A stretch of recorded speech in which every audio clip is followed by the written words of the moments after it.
Hey guys, welcome back to the channel. I am King of Cards. This is going to be the second installment in the Getting Into Digimon series that I've created for this channel. In this video we're going to be looking at a deck profile for the Digimon structure decks that I bought last video, just kind of how I've put them together, and then next video I'll be buying some more singles to power them up and kind of look at a finished profile before hopefully taking them to locals. But yeah, without further ado, let's get into the deck profile. Now to start with, we are going to be looking at the in-training Digimon. We are just going to go with 4 of the Tsunomon from the ST21 because it's much better than the Koromon, so it can, on deletion, return 1 Digimon card with the adventure trait from the trash to the hand. That's really going to enable a lot of our recycling. However, you can run 5 Digi-eggs, so we are going to be running the 1 copy of Koromon. So for anyone that doesn't know, in Digimon you're allowed 4 copies of 1 card in the deck, but that doesn't apply to the same name. So say you have, I don't know, Tsunomon of the ST21 variant, you could also run a Tsunomon from a different set. I'll put one on the screen to show you what I mean. But yeah, so we're going to be running 1 Koromon, which gives Adventure Trait Digimon 1000 extra DP, which is their attack stat. So that kind of rounds out the Digi-eggs. Let's get on to the rookies. So the rookies are going to be our level 3s, and to start with we're going to have 4 of our Biomons. So Biomon is at red, however they can all Digivolve on top of any of the Digi-eggs as they all have the adventure trait, and as you can see here, an alternate Digivolution requirement is level 2 with adventure trait, cost 0. So what does Biomon do? So, on play, you can reveal the top 3 cards of your deck, add 1 Digimon card with the adventure trait, and 1 such Tamer card or option card among them to the hand. So that's super strong, and then you return the rest of the deck. So this gives us 2 searches in 1 move, which is why we're going to be running 4 of these, as opposed to other cards in our deck that we could run. Next, we're going to be running 4 of our Palmon. So Palmon is very similar in that it has the same Digivolution thing where it can do the alternate Digivolution of the adventure. All the Digimon in this deck can do that. Then, however, it can, on play, by trashing a card with the adventure trait in your hand, which is any of them, it draws 2 cards. So it does give us +2, just like Biomon, however it doesn't let us search specific cards out of the top 3, which is why it's slightly less strong, but still a necessary 4 of. For our first 3 of, we're going to be running 3 of the ST21 Gabumon. So this Gabumon card is super strong, like I said, alternate Digivolution requirement. Then, while your opponent has a Digimon with 10,000 DP or more, or your Tamers have 3 or more colours, it can Digivolve into Metal Garurumon in the hand for a Digivolution cost of 4. So this is super strong. It lets you go straight from a level 3 to a level 6, and that's really strong, getting straight to your boss monsters, getting a lot of the effects.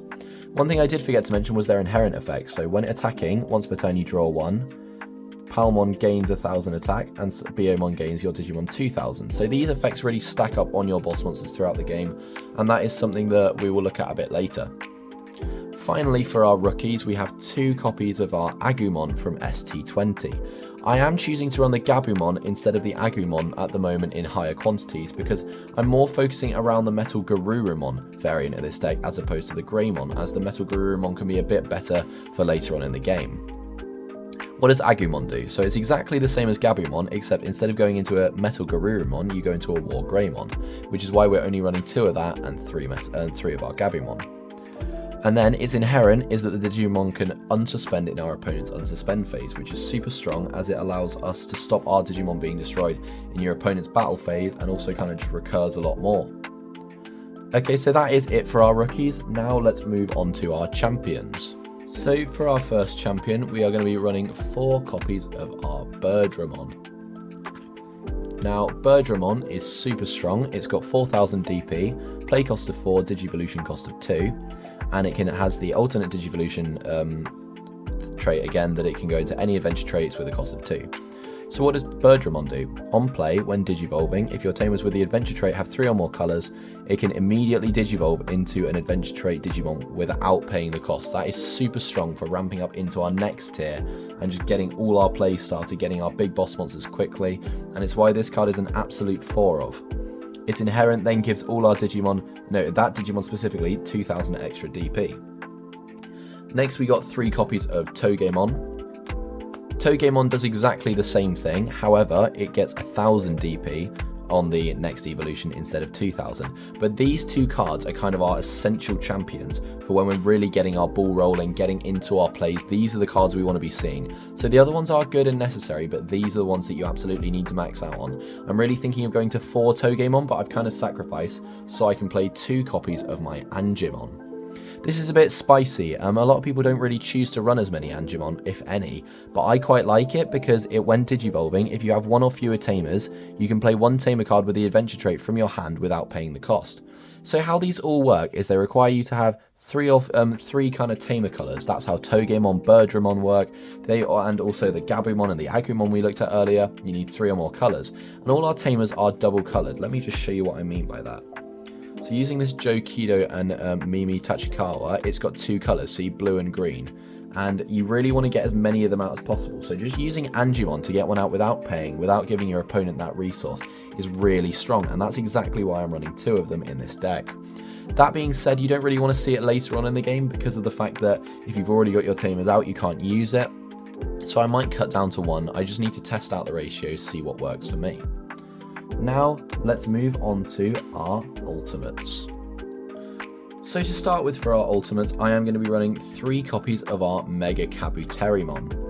So it has the alternate Digivolution cost to go into an adventure for a cost of 3, and then on play or when Digivolving, one of your Digimon unsuspends, and for every 2 colours your Tamers have with the adventure trait, you suspend one of your opponent's Digimon. So this means that your opponent's Digimon are suspended when they're attacking or when they've just attacked, and your Digimon suspend when you go to attack. So you can only attack suspended Digimon, which is why this is really great. It lets you attack your opponent's Digimon. Even if they're not suspended, it lets you suspend them and then get targets for attack, so you can use it as removal. That's why I'm running 3.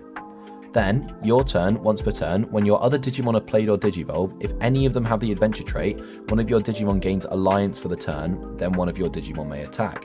Now that's also super strong, it just lets us go straight into an attack with another Digimon, even if it's only been played that turn, which is really nice. As well as that, it's got the inherited effect that when this Digimon attacks, by suspending one of your other Digimon, it gains an extra security attack, and the suspended Digimon's DP is gained for the attack.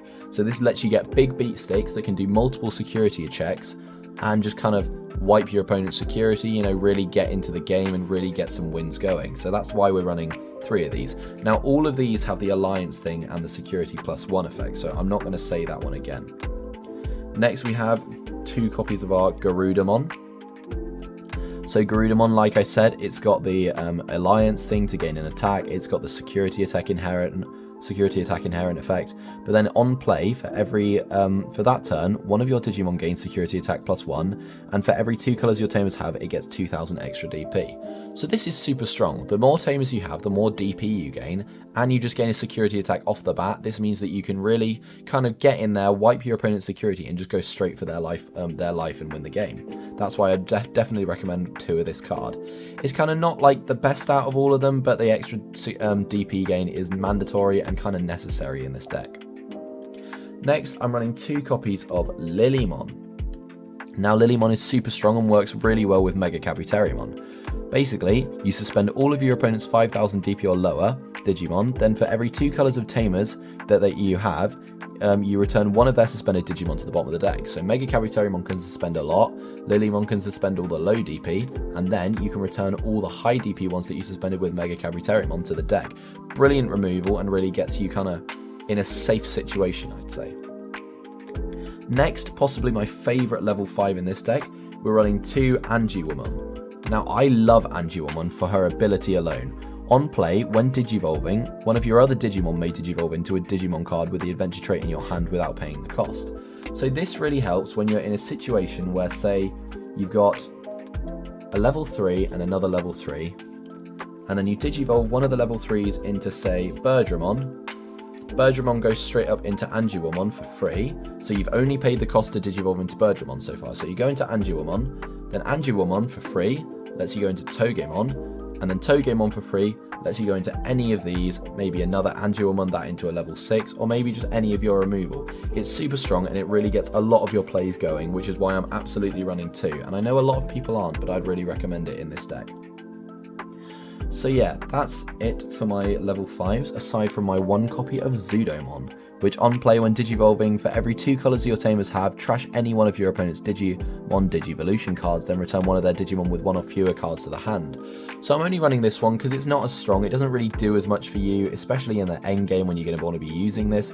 It really just doesn't get rid of much, so I'm not running many copies of this. I might even cut it for some of the cards that I'm going to buy online. We'll have to see what happens, but those are my ratios for now, and I'm pretty happy with them. They've been performing pretty well in testing online with the DCGO app, but I'll have to keep testing and let you guys know. Now let's look at this deck's megas. So for our megas, we are going to be running 2 copies of our War Greymon Ace and 2 copies of our Metal Garurumon Ace, because that is all you get in the structure decks. But like I said, I am going to be building a Metal Garurumon centric build, so I am going to be looking to get more copies of this one specifically, and potentially more copies of the War Greymon if I want to run that. But what do these do? So basically, they Digivolve into any level 5 adventure hero trait with a cost of 3, or you can from your hand blast Digivolve them, where they Digivolve for free without paying the cost. Now that is usually in your opponent's turn when they do something that would attack your life points or destroy your Digimon. You can just Digivolve into War Greymon or Metal Garurumon, and then they have on-play effects.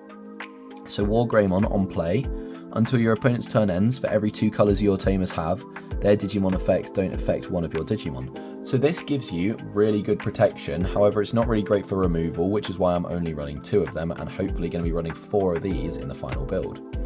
Metal Garurumon's on play, however, returns one of your opponent's level 4 or lower Digimon to the bottom of the deck, and then for every 2 colours your Tamers have, you add 1 to that level cap. So this really easily allows you to return level 6 Digimon to your opponent's deck, which really gives you a good form of removal and gives you a big body with Metal Garurumon on board. When attacking, once per turn, you may play 1 level 4 or lower Digimon card from your trash without paying the cost. That's Metal Garurumon Ace. That means that you can get good recycling as well when attacking. And then War Greymon Ace, when Digivolving or attacking, you delete one of your opponent's lowest DP Digimon. So this one does have removal, it's just not as strong as Metal Garurumon, which is why I'm going to be looking to really maximise on that one, as opposed to War Greymon Ace. But these cards are amazing, their artworks are beautiful, they do go together as well to create a really cool artwork. As you can see, his claws are extending into there, and they've got one cityscape in the background, so that's really cool, and I'm a huge fan of these as boss monsters for the deck. But that is it for the Digimon. Without further ado, let's move into the option cards. So we are only going to be running 6 option cards, and those are going to be 3 copies of Believe in Our Friendship and 3 copies of Our Courage United. So Believe in Our Friendship, for a cost of 3, can ignore the card's colour requirements if you have a Digimon or Tamer with the adventure trait on the field. And then Main reveals the top 3 cards of your deck to add 1 card with the adventure trait among them to your hand, returning the rest to the bottom of the deck. Then you place it in your battle area, and every turn other than the turn that you've used this card, you can trash it to gain 2 memory. So this card's super strong, it gives us a memory boost, which is really nice, as well as adding any of the top 3 cards to our deck, giving us a bit of searching. I am also running the 3 Courage United, which does ignore the colour requirements again, draws 2 and then places in the battle area. Then all turns, including our opponents, when any of our level 5 or higher Digimon would leave the battle area, we can trash to play a level 5 or lower Digimon card with the adventure trait from our hand without paying the cost. So this one gives us great searching capability and then memory for the future turns. This one really gives a good recursion and kind of like, not protection but follow up I suppose, which is why I'm running 3 of both and not 4 of one, 2 of another. I would definitely recommend these ratios. If you do want to maximise on one, I would probably say to maximise on Believe in Our Friendship to get the memory boost like effect, but I'm a big fan of 3 of both of them, and those are the ratios I'm currently running, but I will probably test these out. Finally, let's have a look at the Tamers. Now, I think that most of the Tamers are pretty good just to run at 2, and I am running all of them at 2 at the moment. So that is 2 of our Sora, 2 of our Matt, 2 of our Tai Kamiya and Izzy, and 2 of our Joe Kido and Mimi. Now, like I said, they're all really good. I'm running 2 of them. Ideally, I do want to be running more of Matt and TK. However, I just don't own the copies. But as I said, I'm going to be upgrading this deck profile for my next video. So I might try and buy those in for that video. So what do they all do? So, Sora and Joe. No, not Sora and Joe, sorry. Yeah, Sora and Joe. At the start of our main phase, if we have an adventure Digimon on our field, we gain a memory, which is great for getting our turn started. Then, your turn, Sora, when any Digimon card with the adventure trait will be played from your hand. By suspending it, you reduce the play cost by 1. Now, all 4 of these have that effect, so they can all reduce yours. Sorry, not all 4 of them, just these 2. Oh no, all 4 of them do, sorry, yeah. All 4 of these Digimon Tamer cards have that effect, so I don't know what's going on with my words today. All 4 of these can reduce your Digimon costs when you're playing them, meaning that you can much easier get into effect and do things like that. Next, Matt and TK. So all of your level 5 or higher Digimon can attack the turn they're played. That is super strong, and it really lets you OTK quickly and win the game out really easily. I would definitely recommend 3 of these cards. That's what I'm going to be trying to go for when I upgrade this profile. Finally, Tai and Izzy. It gives all of your Digimon with the adventure trait blocker, which is also super strong. I think I'm going to be going up to 3 of this as well. These are definitely the 2 you want to see more. However, these are great as memory setters to give you more memory in your opponent's turn. I mean, in your turn. So yeah, that is my final profile for the adventure deck. Like I said, for my next video, I will be upgrading it.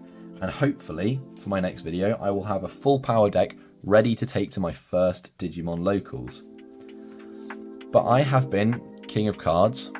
Thank you very much for watching. I will see you in my next Digimon TCG video. I'm really enjoying this journey so far, and I'd love for you to follow along. So maybe pick up the deck yourselves, guys. Let me know in the comments whether you do or not. Let me know whether you pick up a different deck, because I know that there are some other good structure decks out there, particularly ST17 and 18. There's a Savagamon one and the Sendrillamon one. So let me know.